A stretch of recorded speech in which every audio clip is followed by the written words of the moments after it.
অন্নপূর্ণা ভান্ডার, লক্ষ্মীর ভান্ডার যারা প্রাপক, যাদের পাওয়ার যোগ্য, তারা নিতান্তই গরিব মানুষ। সেই গরিব মানুষের অ্যাকাউন্টে কত লক্ষ কোটি টাকা থাকে আমি জানি না, এবং তাদের অ্যাকাউন্টগুলোও থাকে নর্মালি জিরো ব্যালেন্সে বা খুব সাধারণ অ্যাকাউন্ট। সুতরাং সেইখানে পরিবারের লোকদের অ্যাকাউন্ট দিতে কোনো আপত্তি থাকার কথা নয়। দ্বিতীয়ত এই যে আধার কার্ড, ভোটার কার্ড জমা দেওয়ার কথা বলছে বা তার নাম্বার দেওয়ার কথা বলছে, আধার কার্ড ভোটার কার্ড তো আমরা এমনিতেই বিভিন্ন সময় দিই, হসপিটালের কাজে, তারপরে সরকারের কোনো কাজে, তারপরে সিম, মোবাইলের সিম তুলতে। সুতরাং আধার কার্ড ভোটার কার্ডটাও এটাও কোনো বিষয় না। বিষয়টা হলো আমাদের আতঙ্ক সেই, এবং জমির জায়গা, জমির দলিল। যারা ভারতীয় এপারের লোক, পৃথিবীর কারো ক্ষমতা নেই জোর করে তাদের জমি কেড়ে নেয়। এই যে ইল্লিগাল মাইগ্রেন্টরা যারা আবেদন করবে, তাদের যে জমি জায়গা আছে সেইগুলো ডিলিট হয়ে যেতে পারে, নিয়ে নিতে পারে ইল্লিগাল মাইগ্রেন্টদের ক্ষেত্রে। তাই আমি বলবো, যারা ভারতবর্ষের লোক, যারা যুগ যুগ ধরে ভারতে বাস করছে, তাদের কোনো রকম ভয় নেই। তারা অন্নপূর্ণা ভান্ডারে আবেদন করুন। না করলে বরং তারা একটা সন্দেহের মধ্যে পড়বেন, এবং পরবর্তী সময় বিজেপি সরকার বলবে যে অন্যান্য প্রকল্পগুলো দেবো না। সেই জন্যে আমি যতটা বুঝেছি, যতটা জেনেছি, আমরা দামাল বাংলা বলছি, উদ্বাস্তু পরিবার বাদে উদ্বাস্তুরা অনেকেই আবেদন করছেন, মানে বিপদে পড়বেন বা পড়ছেন, যাই হোক। কিন্তু এপারের যারা মানুষ, হিন্দু, মুসলমান, যে বৌদ্ধ, খ্রিস্টান, জৈন, আপনারা ভয় পাবেন না। সরকারের এই প্রকল্প, সরকারের প্রকল্প কোনো ভিক্ষা নয়, সারা পৃথিবীতেই এটা চলছে বিভিন্ন রাষ্ট্রে। ফলে অন্নপূর্ণা ভান্ডার আপনারা ধরে সুন্দর করে আবেদন করুন, এবং যারা প্রাপক তারা পাবে, আর যারা প্রাপক নয় তারা হয়তো অন্য প্রকল্পের ক্ষেত্রে প্রাপক হতে পারে।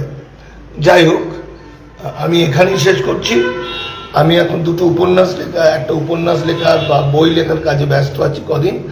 আর ট্রাইব্যুনালের কাজটা যতক্ষণ পর্যন্ত একটু পজিটিভ কিছু না আপনাদের জানাতে পারছি, ততক্ষণ আমরা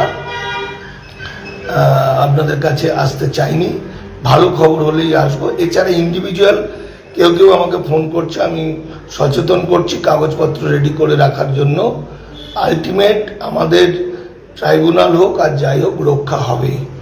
আর যেটা বলেছিলাম সেটা হলো, পাড়ায় পাড়ায় দামাল বাংলার শাখা তৈরি করুন। কারণ ভারত সরকার, পশ্চিমবঙ্গ সরকার এই যে পুশব্যাক করছে এখন, এই পুশব্যাকটা কিন্তু আইন সিদ্ধ নয়। আইনত প্রত্যার্পণ ভারতবর্ষের বিএসএফ, ওপারের বিজিবি, এই দুটো ওদের হাতে প্রত্যার্পণ করবে, এটাই নিয়ম। কিন্তু পুরনো একটা 1950 সালের আইন, তাও সেটাকে ভালো করে ব্যবহার না করে, না সেটা নিয়ে জোর করে যে পুশব্যাক করছে মানুষদের, এটা অত্যন্ত অমানবিক, অন্যায়, বেআইনি। এটার বিরুদ্ধে আমরা প্রতিবাদ করছি। এবং আমি ভয় পাচ্ছি, যেহেতু কোর্টকে উপেক্ষা করে, আইনকে উপেক্ষা করে পুশব্যাক করা হচ্ছে, নোম্যান্স ল্যান্ডে ফেলা হচ্ছে। সুতরাং হতে পারে পুলিশ কেমন তা তো আমরা জানি, বেশিরভাগ পুলিশ, কিছু ভালো পুলিশ থাকতে পারে। আমাদেরও ভয় আছে, এপার বাংলার মানুষ যারা ডিলিট হয়ে আছেন তাদেরও ধরে ধরে পুশব্যাক করে দিতে পারে হয়তো। এমন ঘটনা তো আমরা আগে অনেক দেখেছি। ফলে একটু সাবধান হয়ে যান।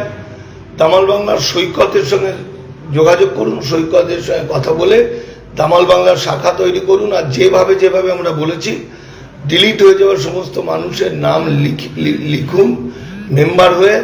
তারপরে সেই নামগুলো ডিএম এর কাছে, এসডিওর কাছে, বিডিওর কাছে, এমনকি মানবাধিকার কমিশন এবং মুখ্যমন্ত্রীর কাছে আমরা পাঠিয়ে দেবো, বা আপনারা পাঠাবেন, যাতে পরবর্তী সময় পুলিশ কোনো ডিস্টার্ব না করতে পারে, পুলিশ ভারতীয়দের বাংলাদেশি বলে পুশব্যাক করতে না পারে। আর পুশব্যাক করার পর তাকে উদ্ধার করা খুবই কঠিন এবং ভয়ানক একটা ব্যবস্থা।